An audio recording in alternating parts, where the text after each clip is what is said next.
is dit Merwe Radio. De grootste lokale omroep van de Alblasserwaard. 105.4. Dit is Merwe Radio. Elke dag. Raymond Seré met het NOS-journaal. De wilde staking van machinisten en conducteurs op Amsterdam Centraal lijkt weinig problemen te hebben veroorzaakt voor de reizigers. Er vielen treinen uit, maar voor zover bekend viel de overlast erg mee. De NS'ers voeren actie tegen het nieuwe dienstrooster van de NS. Zij vinden dat hun werk er saaier op wordt. Ze hebben zich verzameld op het Centraal Station in Amsterdam. De vakbonden steunen de werkonderbreking van 2 uur niet. Morgen voeren de bonden opnieuw overleg met de directie van de NS over de nieuwe dienstregeling. Zweden heeft Raoul Wallenberg formeel dood verklaard. 71 jaar nadat hij in Hongarije was verdwenen. Wallenberg was de grote man achter een spectaculaire actie om Joden in de Tweede Wereldoorlog uit de handen van de nazi's te redden. Zweden had hem naar Hongarije gestuurd om valse paspoorten aan Joden te verstrekken. Zeker 20.000 Joden ontkwamen op die manier. De Russen pakten Wallenberg in 1945 op wegens spionage. 2 jaar later zou hij in de Lubjanka-gevangenis zijn doodgemarteld. Een bevestiging daarvan is er niet, maar de Zweedse autoriteiten hebben nu een streep gezet onder het Wallenberg-dossier. Paus Franciscus is in Zweden aangekomen voor het begin van de festiviteiten ter ere van 500 jaar reformatie. Op 31 oktober 1517 gaf Maarten Luther de aanzet voor de scheuring in de katholieke kerk, die zou leiden tot het ontstaan van de protestantse kerk.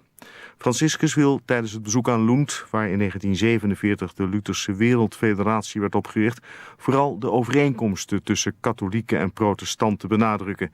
Hij wil vergiffenis vragen voor 5 eeuwen verdeeldheid en de meer recente toenadering tussen de kerken vieren. Het weer, vanavond heldere periode, plaatselijke mistbank. Vannacht neemt vanuit het noorden de bewolking toe, maar het blijft droog. Minima rond 5 graden. Morgen wordt de bewolking vanuit het noorden dikker en later valt er ook regen. Temperatuur maximaal 14 graden. In de regen daalt de temperatuur naar een graad of 11. Ook na morgen blijft het wisselvallig met soms regen of een bui. Op woensdag ook wat zon. Temperatuur rond de 10 graden. Dit was het NOS Journaal. Op 105.4 FM of de kabel is dit Merwe Radio.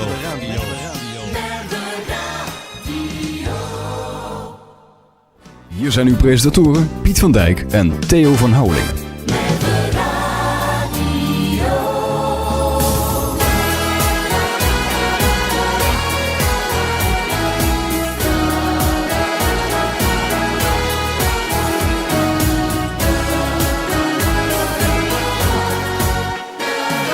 Hitcarousels Promotor. Het leven schenkt een grote vriend, waar jij je blind op kan vertrouwen. En die echt alles van je weet. En ook kan zwijgen als het graf. Ik dacht dat ik zo iemand had, totdat ik mensen hoorde zeggen: al jouw vertrouwen ligt op straat. Eén die te weet, die heeft gepraat. Dacht dat je meer was dan een vriend. Hoe kon ik mij toch zo vergissen? Jij hebt die jaren niet verdiend. Ik deelde al mijn lief en leed. Nu weet ik echt pas wie jij bent. Als ik dat eerder had geweten, dan had jij nooit als vriend bestaan. Dus wist ik snel jouw naam, zodat ik jou voorgoed vergeet.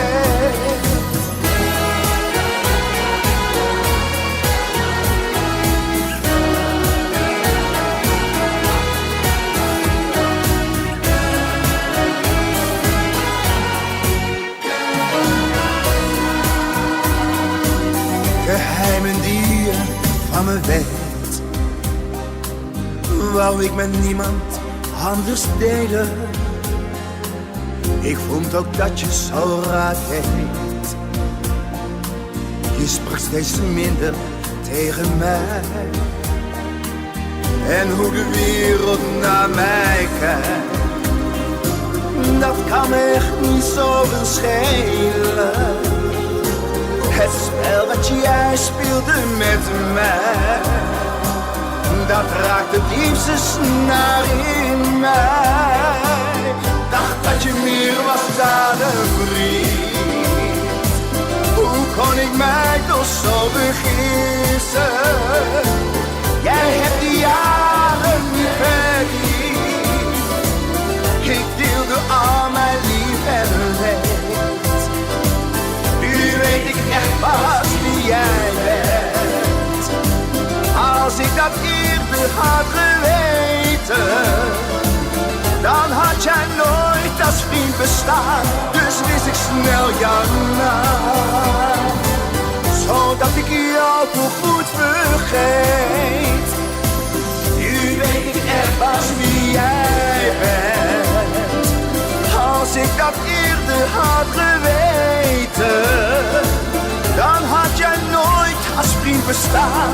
Dus wist ik snel jouw naam, zodat ik jou voorgoed vergeet.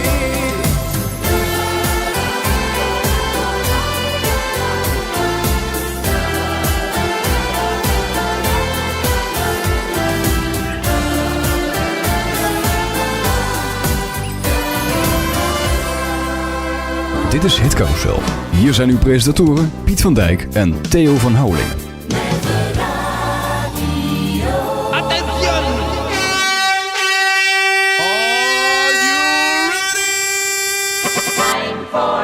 Live vanuit Sliedrecht is dit Hit Carousel.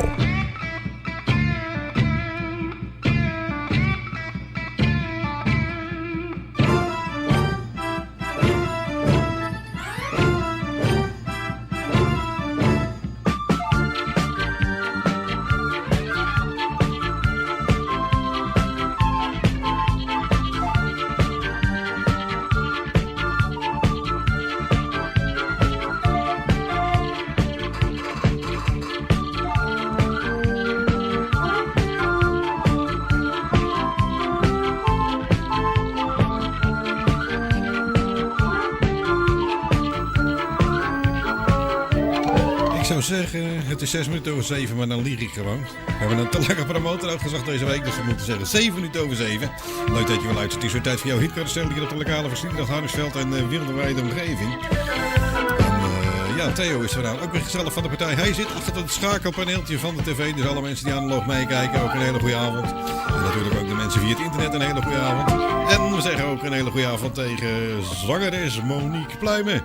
Goedenavond. Goedenavond. Ja, normaal zit je altijd een beetje op Facebook meechat af en toe op maandagavond. Nu is het gezellig hier naar de studio teruggekomen. Ja, zeker. Wat een hele reis heb jij achter de rug. Ja, dat klopt. Dus maar wat je nou al van tevoren zei, ik heb al vaak met jullie meegeluisterd. En het is gewoon een gezellige boel al via internetradio. Dus dan had ik zoiets van, we stappen in de auto en we gaan toch eventjes richting Sliedrecht. Nou ja, we stappen even in de auto. Hoe lang heb je er ongeveer over gedaan? Ja, we zijn om 3:30 vertrokken. Want natuurlijk, je kon natuurlijk een file verwachten. Daar hebben we ook wel in gezeten. Maar we zijn toch wel de typetjes van de tijd. Tot we lekker op tijd ergens willen zijn. En hoe laat was je hier? 6:30? Dus, 6:30 was ik hier, ja. Ja, op tijd. De mensen hoeven niet te vragen waar je vandaan komt. Volgens mij, als ik gok kan, mag uit de kanten van Limburg op. Dat heb je helemaal goed. Je gaat over de wasmachine. Ja, je hebt echt een Limburgs accent. Ja, dat klopt. Ja. Hebben de mensen dat allemaal daar nog een beetje? Want, ja, de meeste Kerkradenaren wel. Kijk, ik spreek dan nog wel ABN, maar de meeste Limburgers houden zich toch... en waar ik vandaan kom, zeker het Kerkraadsdialect, daar... dat houden ze toch wel in ere. Ja, houden ze dat toch wel in ere. Ja, je wordt het een beetje bij de kinderen een beetje afgeleerd als ze nog een beetje Platslieders praten. Maar ik vind het aan de ene kant wel leuk, want zo sterft dat dialect gewoon echt helemaal uit. Ja, dat is wel zo. Kijk, en waarom ik ook Nederlandstalig toch wel meeste zing... omdat ik toch wel ook richting Brabant en ook richting Sliedrecht, Vlaardingen. Dus die kanten uit, daar word ik toch ook wel veel gevraagd. En Friesland en Groningen. Dus en als ik dan met mijn Kerkraads dialect ga komen, dan denk niet dat ik dan ver kom. Nou ja, je weet het niet.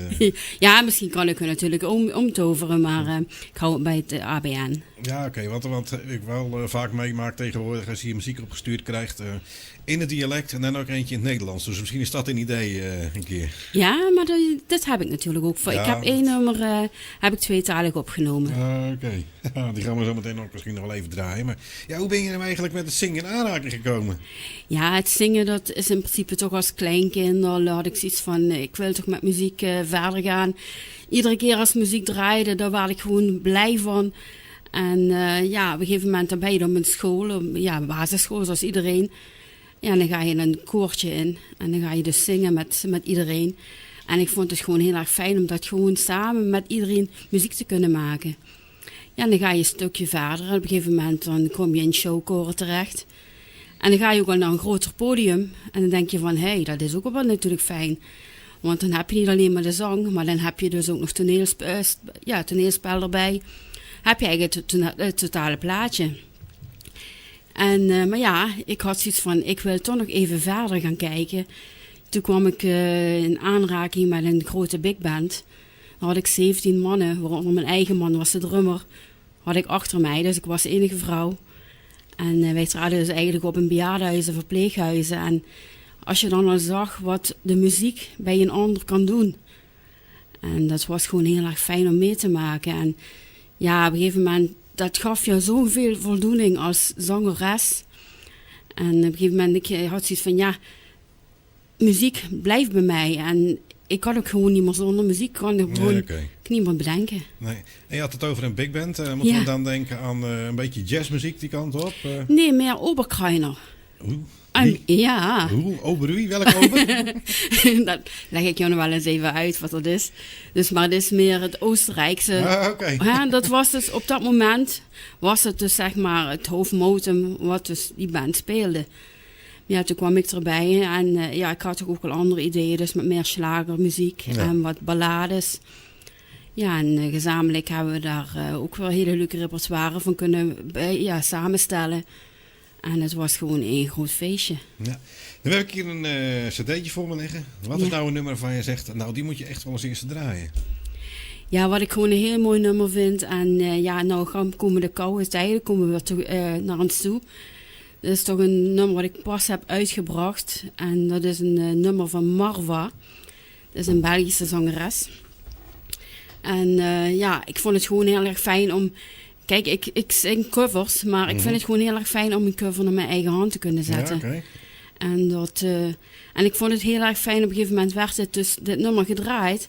En van wie krijg ik dus op Facebook? Want ja, dat is gewoon een super medium nou voor iedere zanger en zangeressen.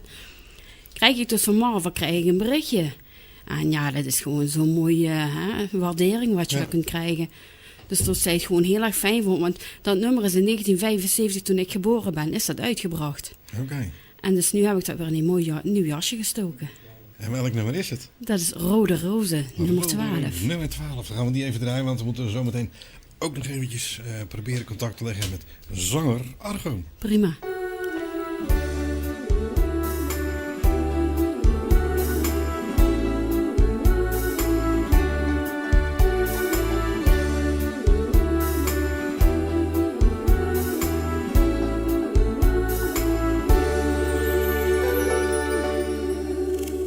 Ik vrees dat het rond Kerstmis was.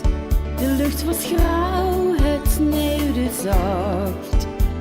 Maar wij voelden niets van de kou. Want jij had mij en ik had jou. We stonden voor een bloemenkraam en zagen rode rozen staan. Je koos de mooiste uit voor mij.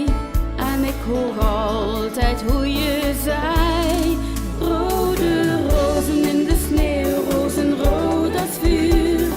Die vertellen jou dat ik van je hou. Rode rozen in de sneeuw, rozenrood als vuur. Zeggen jou dat ik van je hou. En zonder blozen nam ik die rozen die mij beloofden wat ik geloofde. Liefdesdromen voor ons twee. En jij vertelde dat ze voorspelde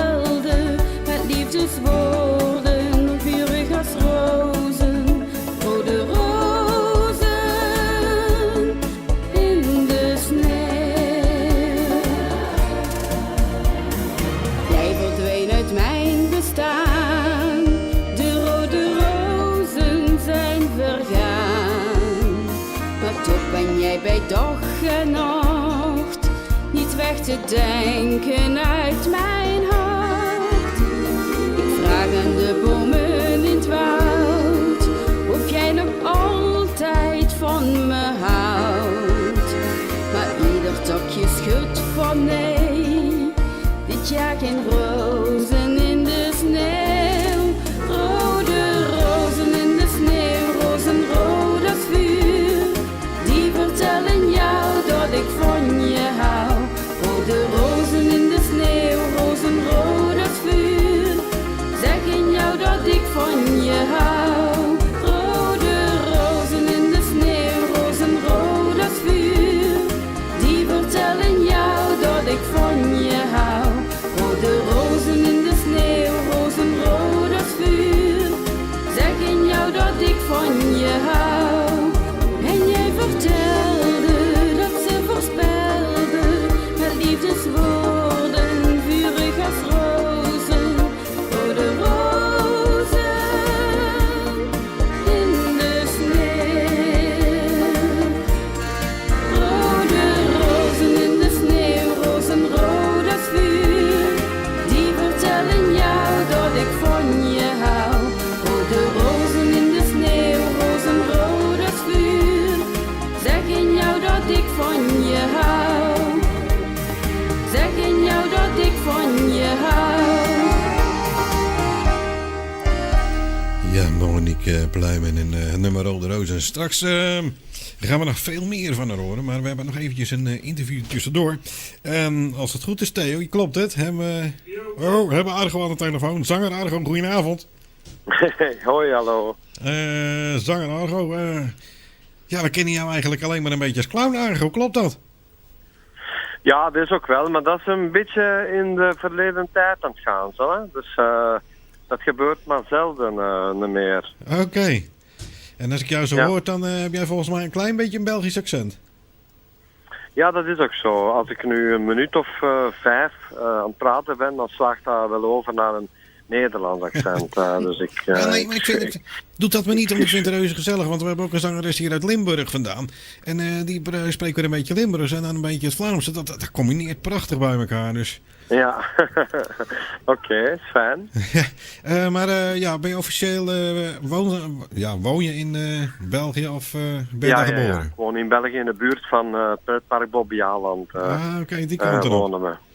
Dus het hartje van het land eigenlijk. Ja, oké. Dus als jij videoclipjes op mag maken, dan heb je altijd een mooie locatie. Ja, maar nou, voor deze single die nu uitkwam, hebben we dus geen gevonden. Dat is het ergste beetje. Want we zochten een Tiroler locatie en dat was een ramp. Nou ja, dus hebben we besloten van het niet te doen. En er een hele mooie te maken voor de opvolger van dit nummer rond Kerstmis. Oké, dus je verklapt het al een beetje en rond Kerstmis komt er weer een nieuw nummer van je uit. Ja, die gaat vanaf eind november gaat die gepromoot worden door Dennis. En dan dat is opvolger een beetje, ja niet de opvolger, dit is echt een carnavalfeestnummer geworden. En dat loopt nog wel even door, carnaval, maar zo tussenin nog een extra liedje erbij. En daar hebben we wel een heel mooie clip voor. Oké, nou we zijn allemaal benieuwd, want dat stuurt Dennis ook altijd netjes op om tv uit te zenden. Maar hoe ben jij eigenlijk met muziek in aanraking gekomen? Want dat vind ik altijd gewoon fascinerend. Ik was een jongetje van 15 en ik heb meegedaan met een nationale wedstrijd via een weekmagazine.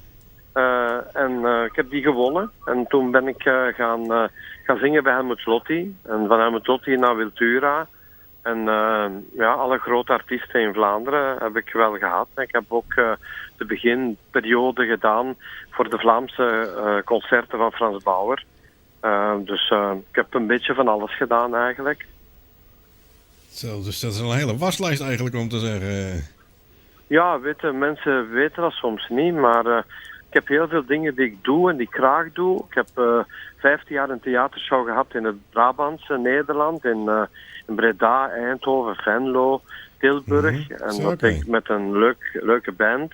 En dan is dat gestopt en nu over een weekje open ik een eigen kroeg met een heel groot recreatiedomein aan, waar de kinderen naar hartelust kunnen spelen. Oké. En af en toe ook een beetje, Dus, beetje dus artiesten een beetje daaruit nodigen? Van alles door elkaar en dan zing ik daar ook en dan ontvangen we artiesten. Dus ja, een leuke afwisseling Nou, steeds. inderdaad. Hè. Dan Nou, ga je naar ik heb Nederland hier een op hele bezoek goede voor een zanger. interview. En dan sta je de dag erna in een kroeg en Ja. ja, dan sta je nog af en toe eens rond de Sinterklaasperiode en kerstperiode als clown op te treden. En ja, het liefste zing ik gewoon als zanger. Oké. Nou, als je dan artiesten nodig hebt, ik heb er in de studio eentje uit Limburg.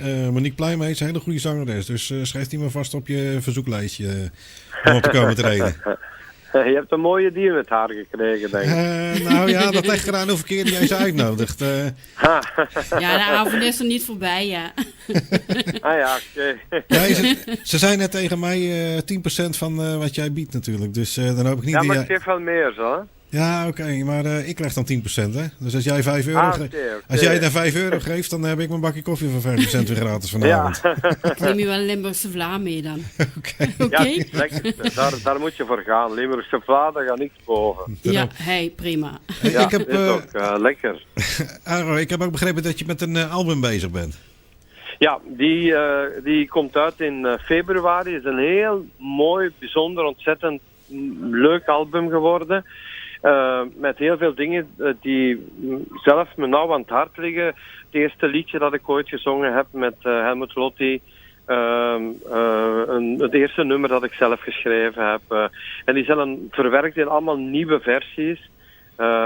Eentje is orkestraal verwerkt, het andere is opgenomen op een strand. Heel akoestisch begint dat, zo mooi opgebouwd. Tot op het einde een hele band die meespeelt. Dus ja, we hebben er hele mooie dingen op staan. En dat kerstnummer is er eentje van, een bijzonder mooi nummer. Oké, nou we zijn eigenlijk al reuze benieuwd. Dus ik zou eigenlijk zeggen van mocht dat album uitkomen, kom dan eventjes naar Nederland en kom hem even in de studio Ja, dan brengen. kom ik, met veel plezier. Het is geen enkel probleem. Oké, regelt het maar met Dennis, Liederrecht, België. Ja, het is niet zo gek veel, joh. Ja, oké, ja, dat is goed. Ga ik doen, dat is beloofd. Oké, hey, dan gaan we jouw nummer eventjes draaien. En dan ja, verwachten wij vol spanning op jouw volgende nummer. En op je album natuurlijk. Dus ja, dan zou ik zeggen bedankt voor je gezellige spontane interviewtje. En graag tot de volgende keer. Ja, jullie ook. En de volgende keer met het album in de studio dan, hè. Oké, afgesproken. Bedankt. Ja, doei. Doei. Fijne avond.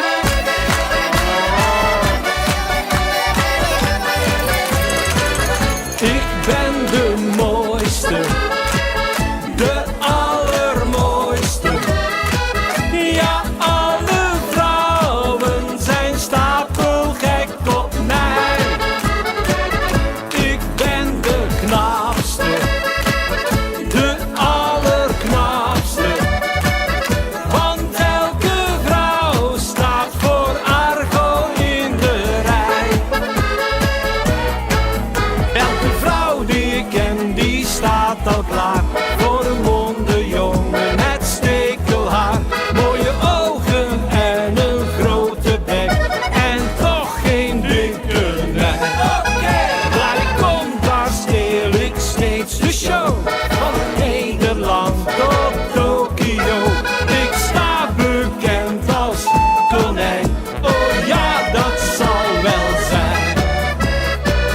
Ik ben de mooiste, de allermooiste. Ja, alle vrouwen zijn stapelgek op mij. Ik ben de knapste, de allerknapste. Want elke vrouw staat voor Argo in de rij.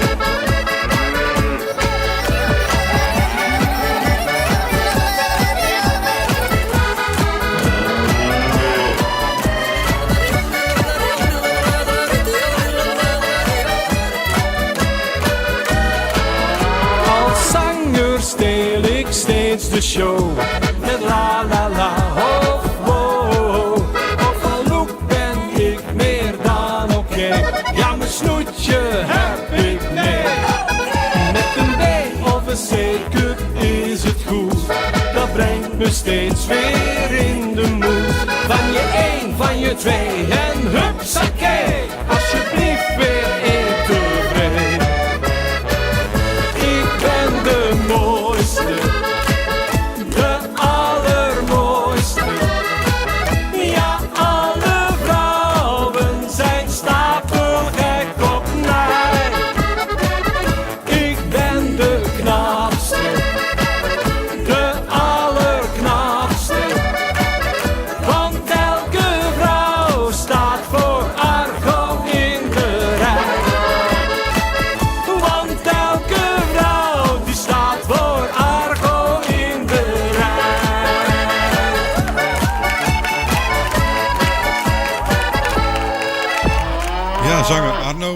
Argo, zo moet ik zeggen, die zijn clownsneus afgezet heeft. Want tegenwoordig is zanger Argo en ik ben de mooiste. Was dit nou een beetje dat big band geluid? Nee. Die muziek? Nee, dat is meer het apres-ski geluid. Dat is meer het apres-ski. Volgende keer even big band muziek meenemen, want dan heb ik het ook helemaal door. Billy Vaughan. Oh! Ken je die? Ja! Ja. James Last. Ja. Hey. Oké. Kijk Hey, we eens. zijn weer helemaal op de hoogte. Ja. Oh, we hebben het eindelijk door, maar...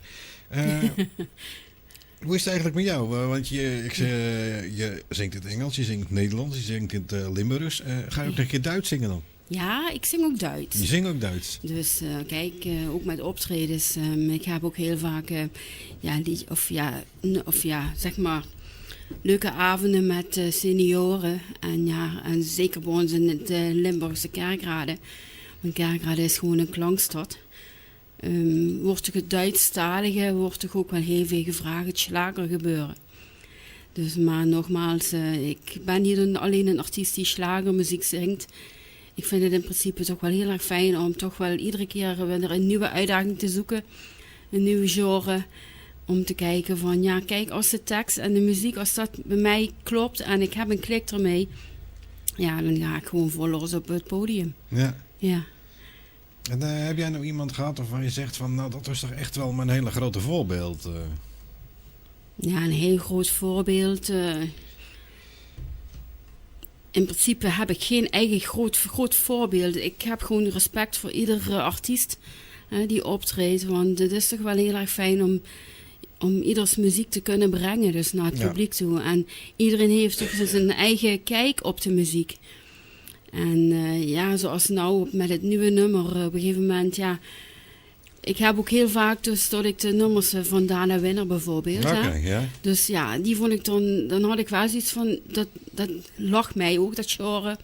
En ook de tekst, want ik vind de tekstbeleving vind ik voor mij dus persoonlijk heel belangrijk. Want dan kan ik me ook volle 100% achter een nummer zetten.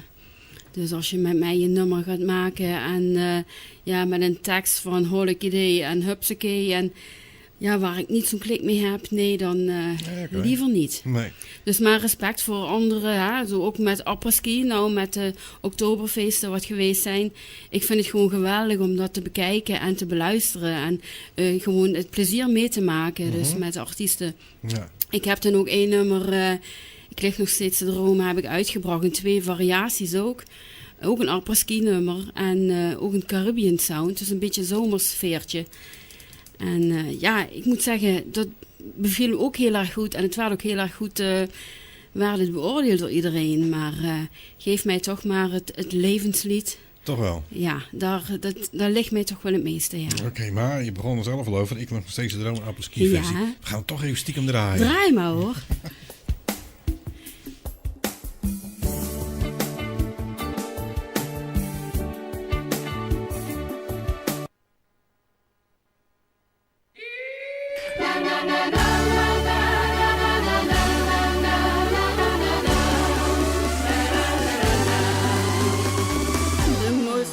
Uit heel mijn leven heb ik beleefd daar bij het meer.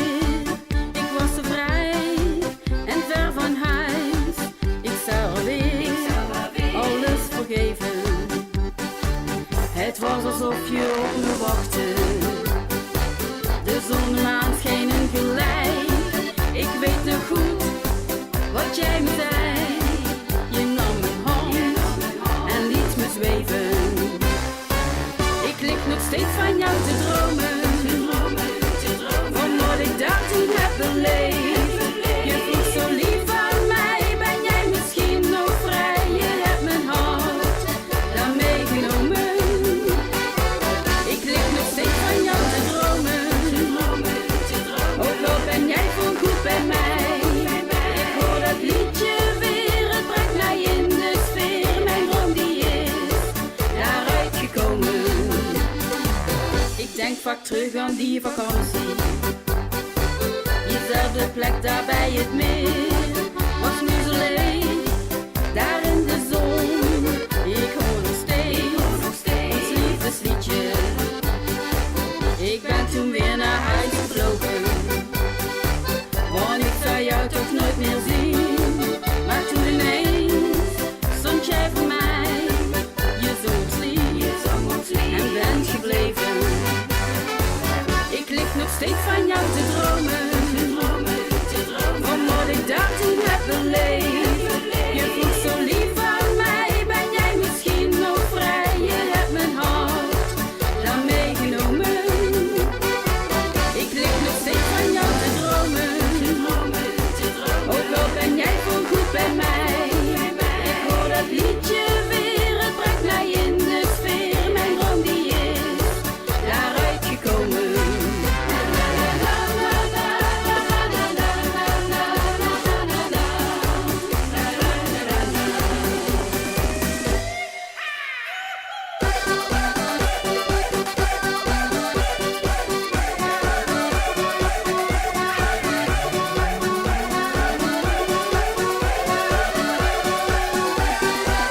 Klinkt ook gezellig. Ja. Ja, inderdaad. Maar nou heb ik jou eigenlijk gekregen als tip van Gabi Dirne. En dan vraag ik me eigen af, we hebben het er al een beetje over gehad buiten de uitzending om. Maar hoe ben je nou in contact gekomen met Gabi Dirne? Ja, Gabi Dirne heb ik toch al enkele jaartjes ontmoet. Iedere keer in Brabant. Ook bij een radiozender. En daar waren we vaak met artiestenmiddagen. Ja, en Gabi was daar natuurlijk meestal ook al bij. Ja. En ik moet zeggen, dus ik had het iets van, nou, dat is toch een muziekicoon. En daar keek ik echt tegenop, hoor. En het is een man uit duizenden. En als je al zijn Wikipedia-pagina bekijkt, dan denk je van, wauw, wat heeft die man allemaal al kunnen doen. Waar. En op een gegeven moment werd mijn nieuwe nummer One to Me werd gedraaid, ook in Brabant. En Gabi luisterde samen met zijn vrouw Kobi Vermeulen.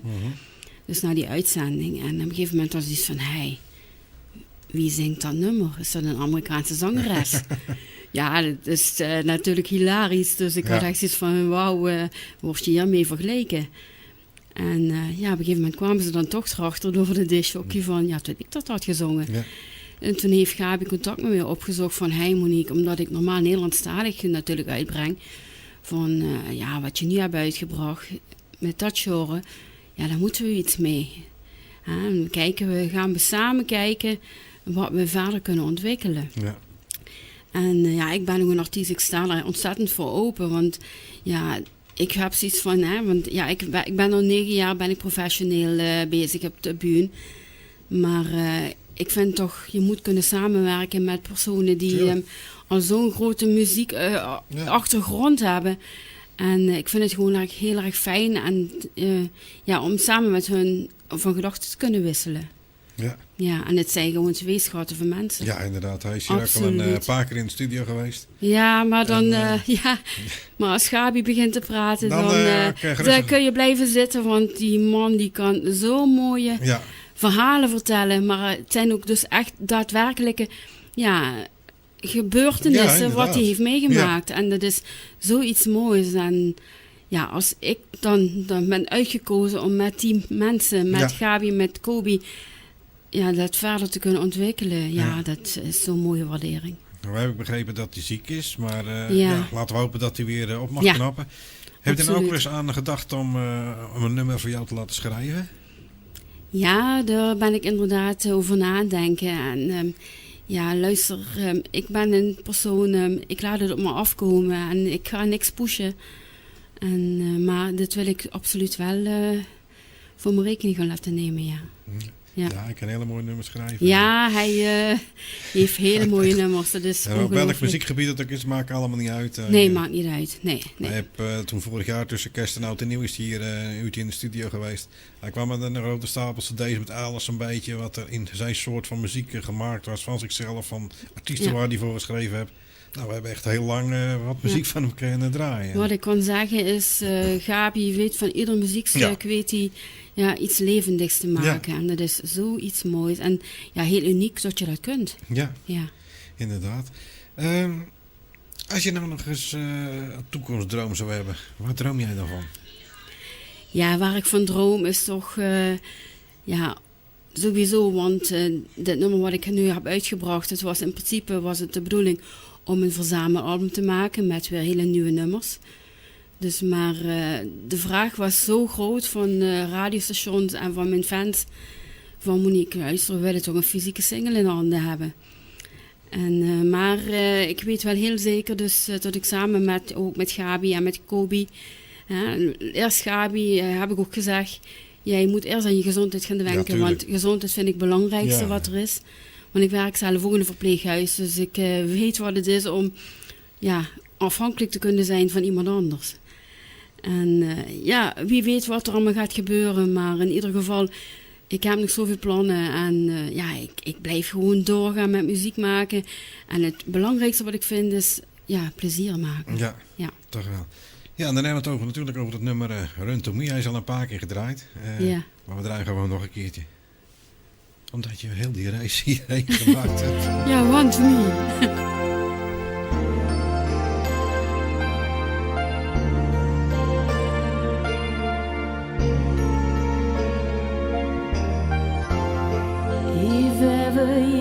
have a weight in your heart.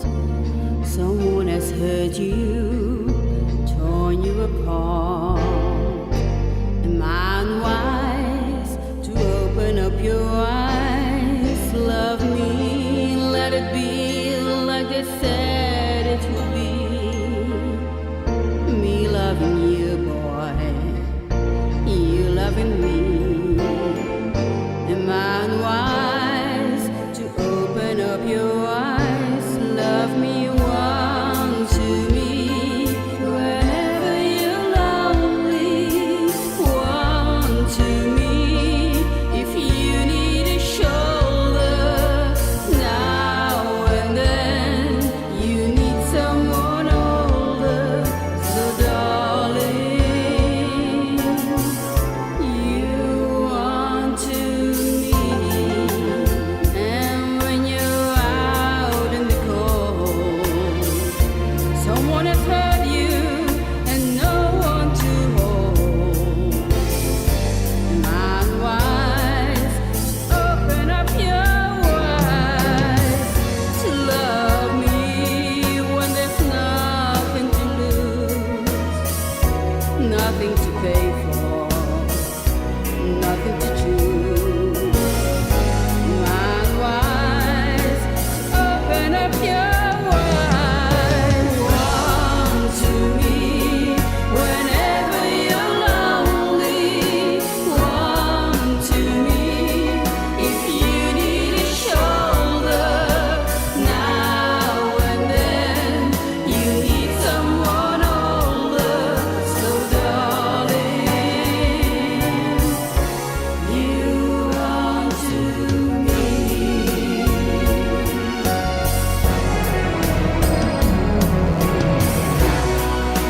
Whenever you got weight in your heart, someone has hurt you, torn you apart. When you're out in the cold, someone has hurt you, no one to hold you. Just one to me. Whenever you're lonely, one to me. If you need a shoulder now and then, you need someone older. So darling, you want to me.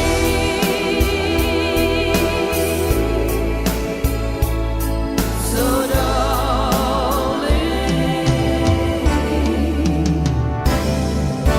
one to me.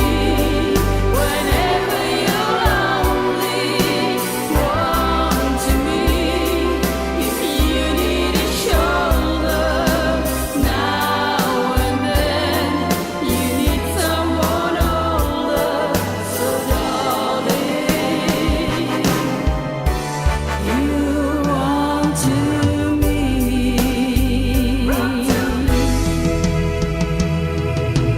So darling, you want to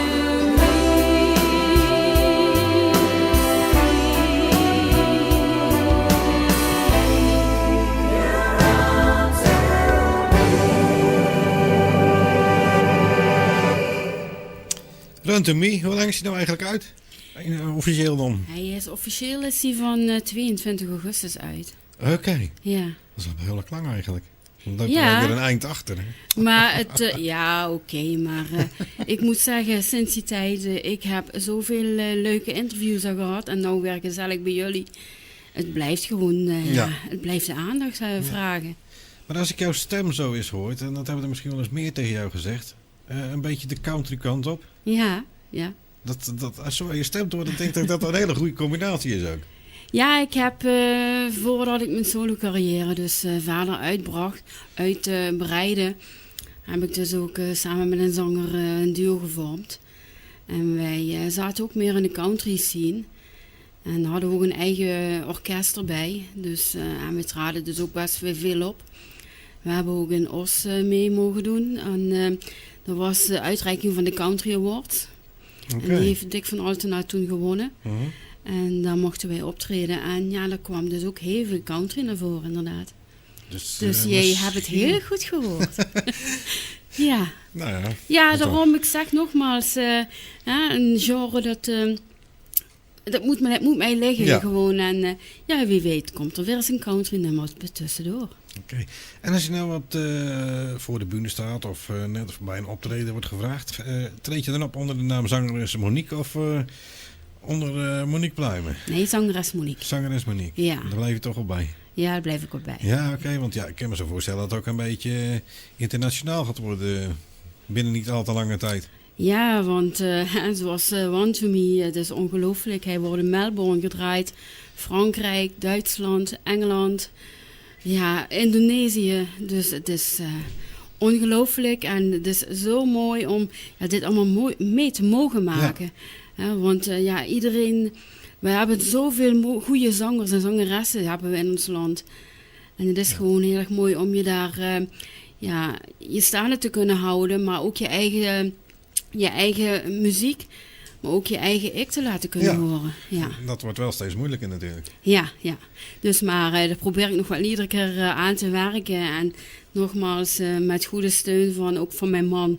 Want ja, hij is ook mijn vaste geluidsman. En en dan ook met Gabi en met Kobi en met andere goede vrienden dus die mij ondersteunen.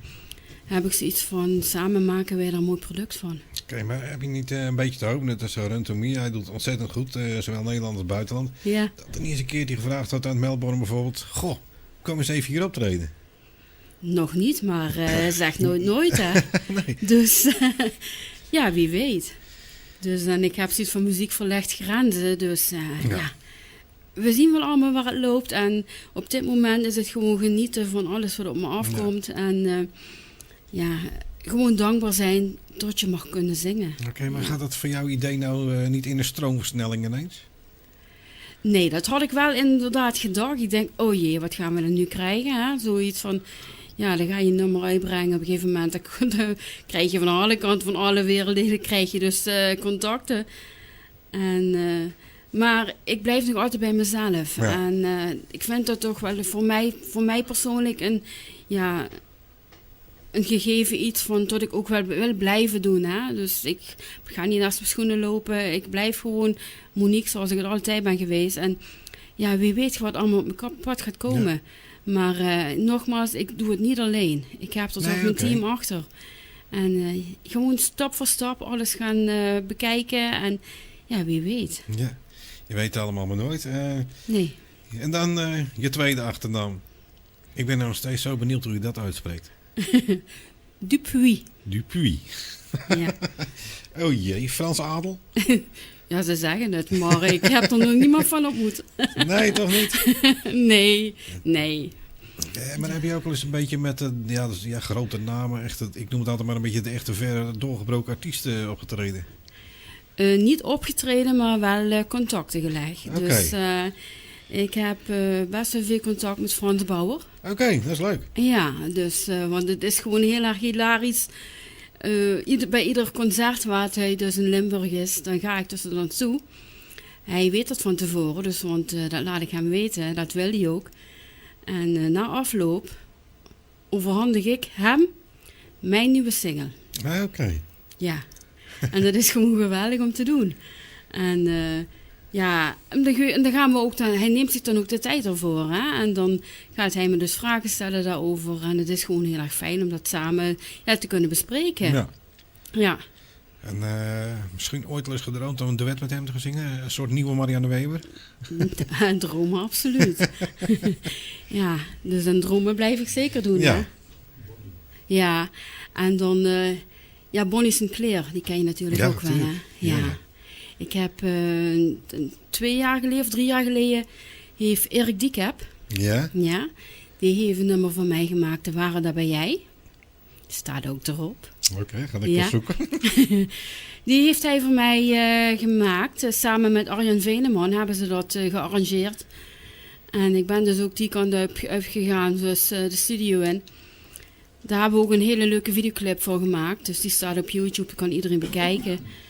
En Ja, ik heb die dus, daar ben jij. Ik had zoiets van, weet je wat, ik ga die single uitbrengen op 14 februari. Op Valentijn. Oké.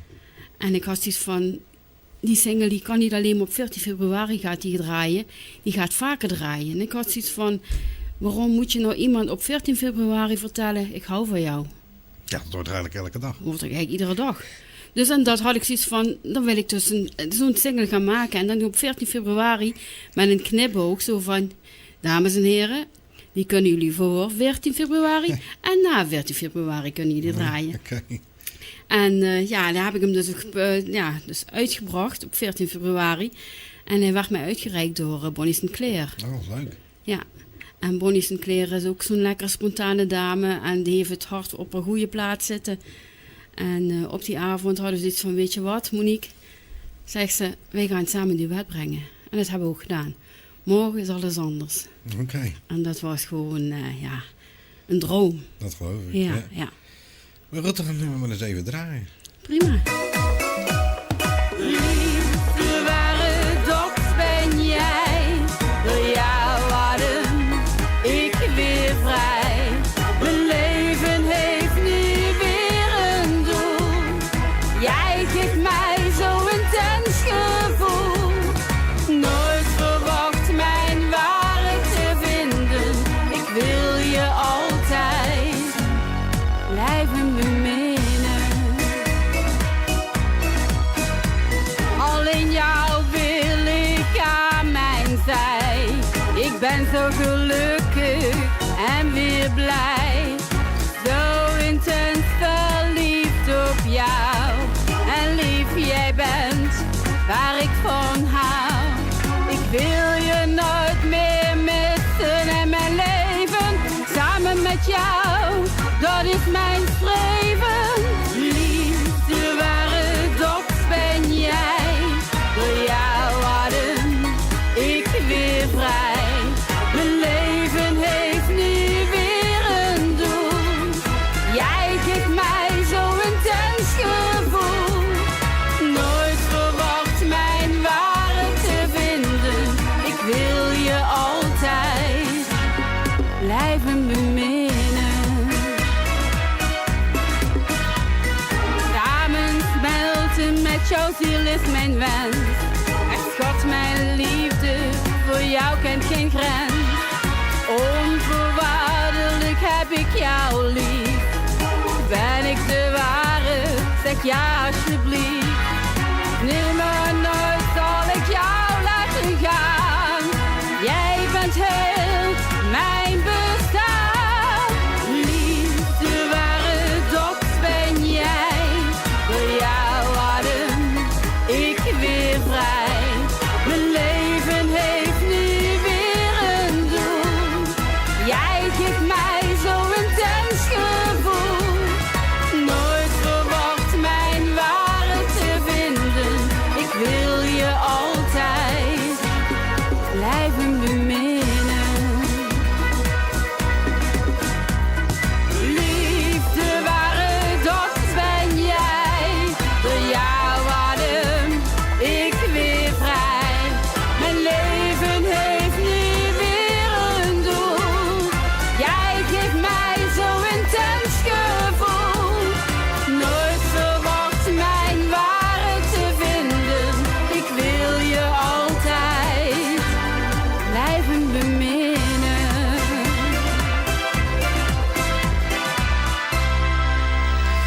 De ware ben jij. Ook een hele mooi nummer eigenlijk gelijk weer.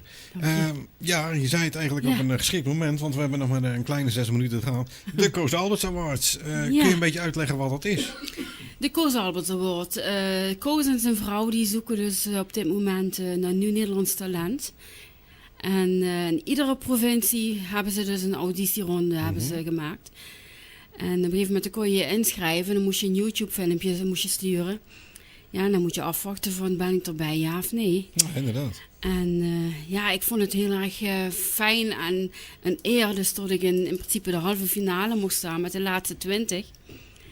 En die hebben wij dus, op een gegeven moment, dat was in Hoensbroek bij ons in Limburg.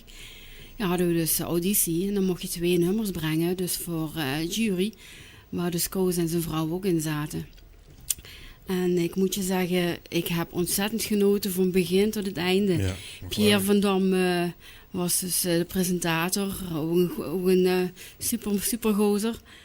En helaas ben ik niet door. Dus daar gingen er maar 10 door van de 20. Ja, dan heb je 50% kans. Maar die dag, die vergeet ik nooit meer. Nee, en dat neemt ook niemand meer af. En nee, daarom. Je hebt het maar, hè. Je hebt het meegemaakt. Niet iedereen kan het zeggen. Ik heb voor Koos Alberts gestaan voor te zingen. Nee, dat is waar. Nee, daarom. En ik heb hele leuke gesprekken gevoerd. En er waren veel mensen van evenementenbureaus. Ja, kijk, en daar heb ik natuurlijk ook nog contacten mee gelegd. Dus al met al, ik ben absoluut geen verliezer. Nee. En ik wens... alleen maar mee winnen. Absoluut, ja. We zitten bijna door de tijd heen. Run to Me, we hebben hem al gedraaid. Maar komt er nog een vervolg dit jaar of wordt dat volgend jaar? Ik denk dat het volgend jaar wordt. Dit jaar zijn we nog dus druk met One Two mee bezig. Mm-hmm. Maar we zijn wel tussendoor kijken dus voor nieuwe nummers, nieuw repertoire. En samen met John Bartels van de studio waar ik opneem. Dat is van de Chaplin The Sound. Yeah. Die heeft vroeger zelf in de Chaplin band gezeten. Mm-hmm. Dus die hebben veel in Nederland Muziekland gespeeld. Ja, maken wij er iedere keer, of hij dan, maakt er een super arrangementen van. En samen slaan we de handen in elkaar. En op alle alle media, multimedia, zal natuurlijk alles bespreekbaar zijn en alles natuurlijk beleesbaar zijn. Ja. Ja. Het zit erop, het uurtje ging weer veel te snel. Ik wil je bedanken voor je hele verre reis hier. Dankjewel. Ik hoop dat je nog eens terugkomt, eventueel met een nieuwe single of album of iets dergelijks. Zeker, super. Ik zou zeggen, dadelijk veilig naar huis en bedankt tot de volgende keer. Super, dankjewel voor je tijd. Ja, en luisteraars, bedankt voor het luisteren. En wie weet tot de volgende keer. En wil je meer over mij te weten komen, ga gerust naar www.zangeresmonique.eu.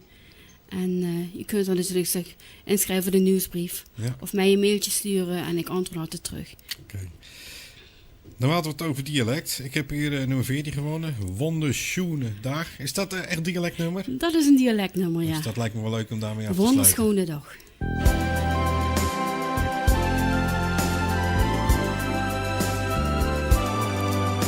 Is het eind van de dag, de zon nog heet, de vleuk van de nacht met de mist zich verspreidt, de huilende wind en zijn leed zich beklaagt, dank ik God voor alweer een wonderschone dag.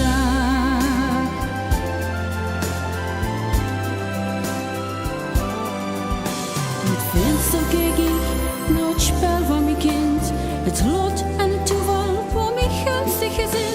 'S'nachts luister ik soms naar iedere hartslag, het gezichtske verrood, een wonderschone dag.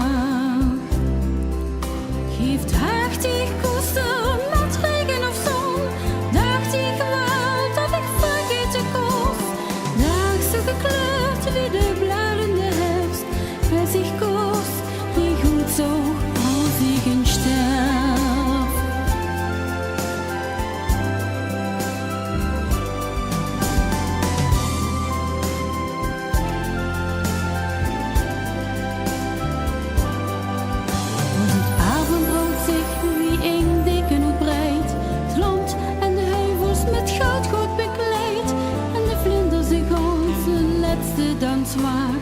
Zeg ik goed af dit woord, een wonderschone dag.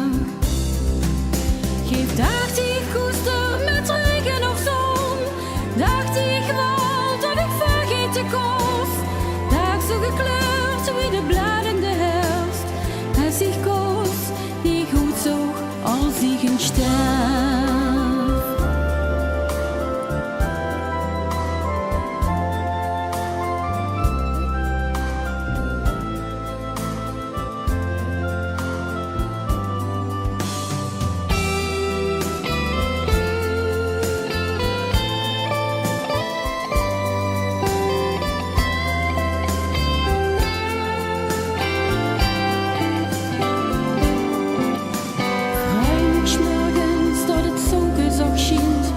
De vleugel nog zingen en de baby wegrint. Nog voor ik moest opstaan, wordt de weg al geslaagd. Weet het zeker, dit wordt een wonderschone dag.